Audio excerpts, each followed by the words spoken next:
गोविंद बोलो हरि गोपाल बोलो, राधा रमन हरि गोविंद बोलो।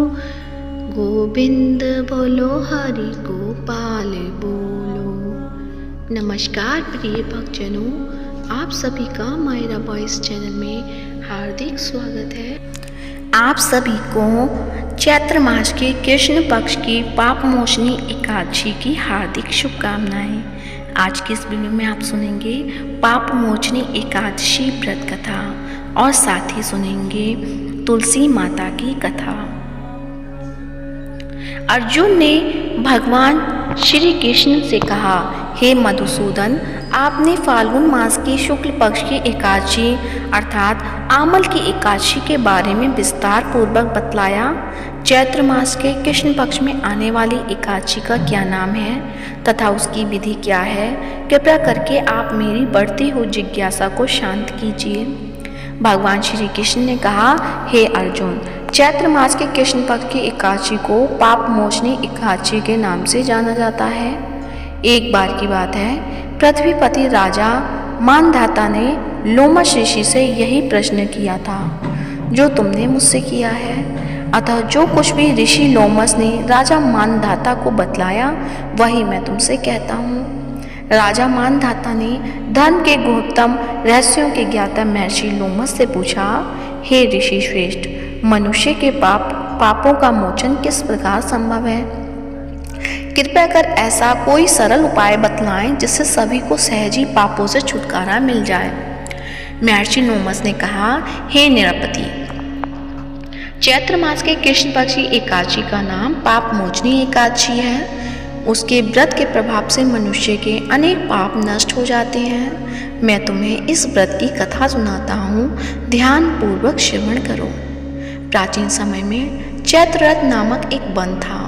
उसमें अप्सराएं किन्नरों के साथ विहार किया करती थीं। वहाँ सदैव बसंत का मौसम रहता था, अर्थात उस जगह सदा नाना प्रकार के पुष्प खिले रहते थे।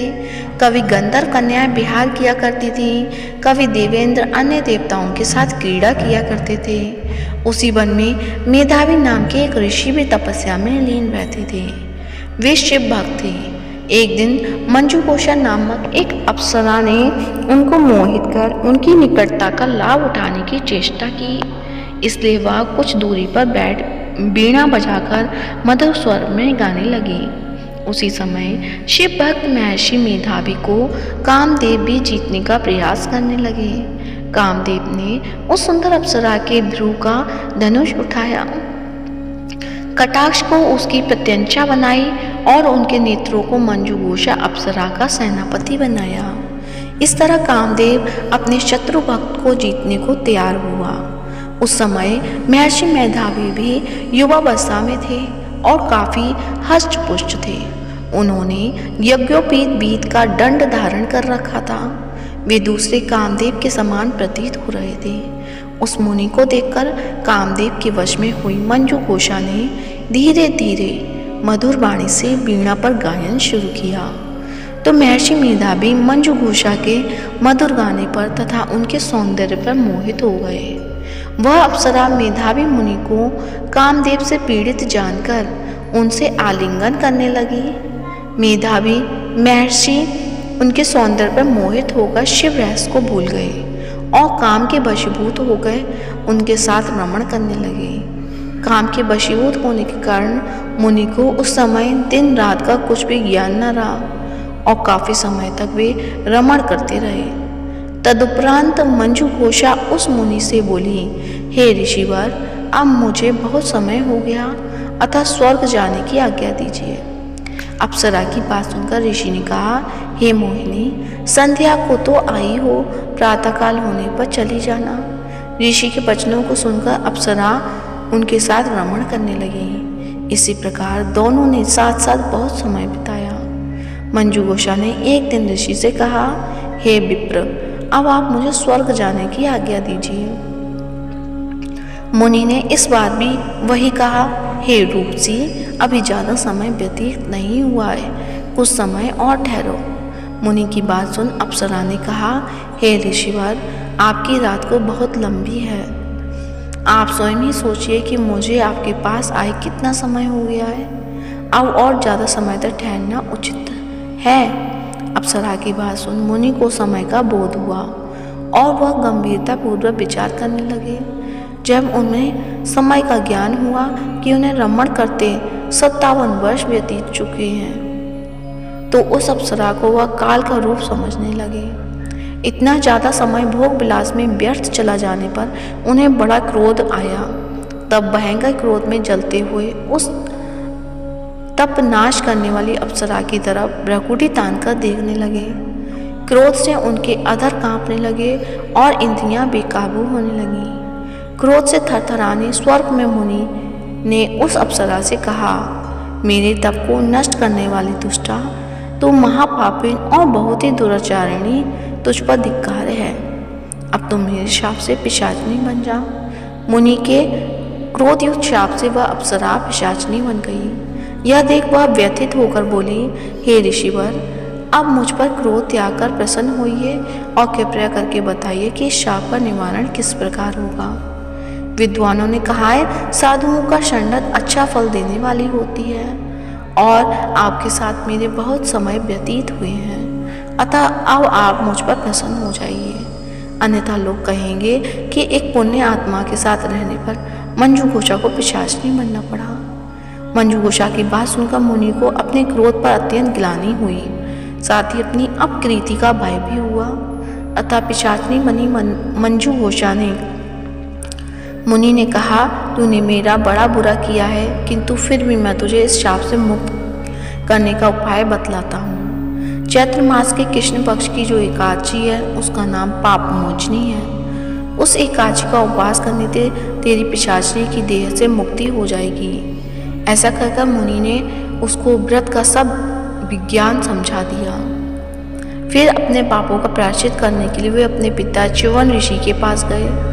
च्यवन ऋषि ने अपने पुत्र मेधावी को देखकर कहा, हे पुत्र, ऐसा क्या किया है तूने कि तेरी सभी तप नष्ट हो गए हैं, जिससे तुम्हारा समस्त तेज मलिन हो गया है। मेधावी मुनि ने लज्जा से अपना सिर झुकाकर कहा, पिताश्री, मैंने एक अप्सरा से रमण करके बहुत बड़ा पाप किया है। इसी पाप के कारण संभवतः मेरा सारा तेज और मेरा तप नष्ट हो गए हैं। कृपया करके आप इस पाप से छूटने का उपाय बतलाइए।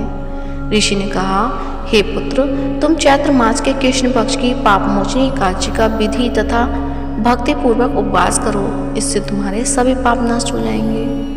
अपने पिता च्यवन ऋषि के वचनों को सुनकर मेधावी मुनि ने पाप मोचनी एकादशी का विधि पूर्वक व्रत किया।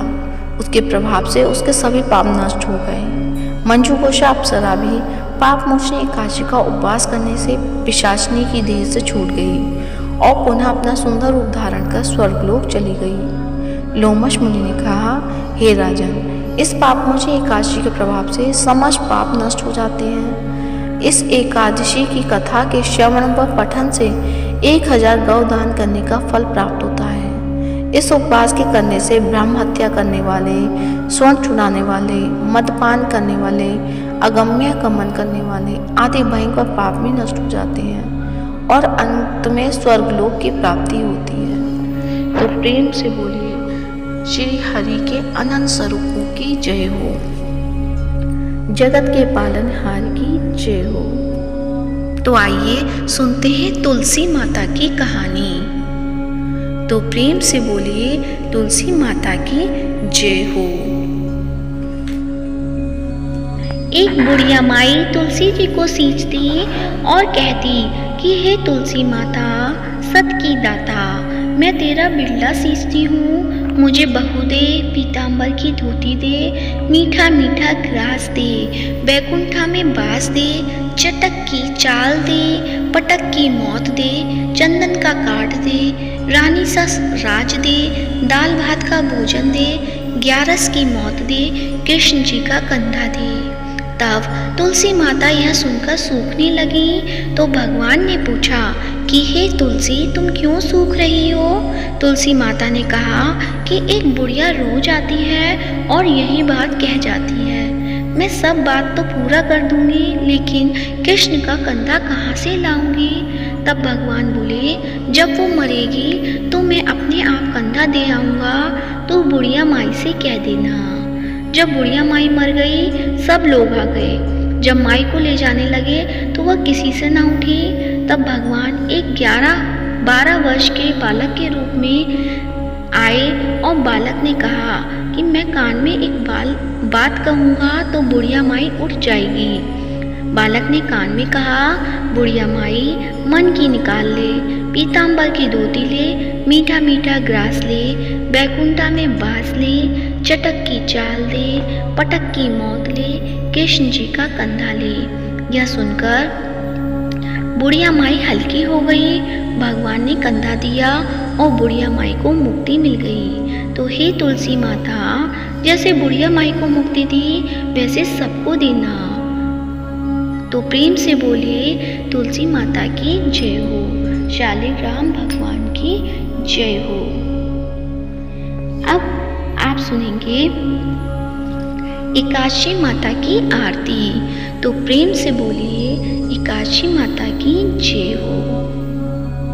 ओम जय एकादशी माता, मैया जय एकादशी माता, विष्णु पूजा व्रत को धारण कर शक्ति मुक्ति पाता। ओम जय एकादशी माता, तेरे नाम गिनाऊं देवी, भक्ति प्रदान करनी, गण गौरव की देनी माता, शास्त्रों में बरनी।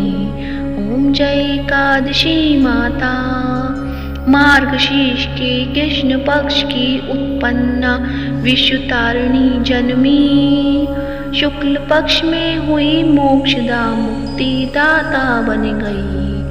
ओम जय एकादशी माता, पोष के कृष्ण पक्ष की सफला नामक है, शुक्ल पक्ष में होए पुत्रदा, आनंद अधिक रहे। ओम जय जय एकादशी माता, नाम सटतिला माघ मास में कृष्ण पक्ष आवे, शुक्ल पक्ष में जया कहावे, विजय सदा पावे। ओम जय जय एकादशी माता, विजया फागुन कृष्ण पक्ष में शुक्ला आमल की, पाप मोचनी कृष्ण पक्ष में चैत्र महाबली की। ओम जय एकादशी माता, चैत्र शुक्ल में नाम कामदा, धन देने वाली, नाम बरोथनी कृष्ण पक्ष में बैसाख महाबाली। ओम जय एकादशी माता, शुक्ल पक्ष में होए मोहिनी, अपरा ज्येष्ठ कृष्ण पक्षी, नाम निर्जला सब सुख करनी, शुक्ल पक्ष रखी। ओम जय एकादशी माता, योगिनी नाम आषाढ़ में जानो, कृष्ण पक्ष करनी, देवशयनी नाम कहायो, शुक्ल पक्ष धरनी। ओम जय एकादशी माता, कामिका श्रावण मास में आवे, कृष्ण पक्ष कहिए, श्रावण शुक्ला होए पवित्रा, आनंद से रहिए। ओम जय एकादशी माता, अजा भाद्रपद कृष्ण पक्ष की परिवर्तनी शुक्ला, इंद्राश्विन कृष्ण पक्ष में व्रत से भवसागर निकला। ओम जय एकादशी माता, पापांकुशा है शुक्ल पक्ष में आप हरनहारी, रमा मास कार्तिक में आवे, सुखदायक भारी। ओम जय एकादशी माता, देवठान शुक्ल पक्ष की दुख नाशक मैया, पावन मास में करूं विनती, पार करो नैया। ओम जय एकादशी माता, परमा कृष्ण पक्ष में होती जन जंगल करनी, शुक्ल पक्ष में होए पद्मिनी, दुख दरिद्र हरनी। ओम जय एकादशी माता, जो कोई आरती एकादशी की भक्ति सहित गावे, जन गुरुदिता स्वर्ग का बासा निश्चय वह पावे। ओम जय एकादशी माता, मैया जय एकादशी माता। तो प्रेम से बोली तुलसी माता की जय हो, शालिग्राम भगवान की जय हो। आज का वीडियो पसंद आया है तो वीडियो को लाइक करें, शेयर करें, साथ ही चैनल को सब्सक्राइब करें।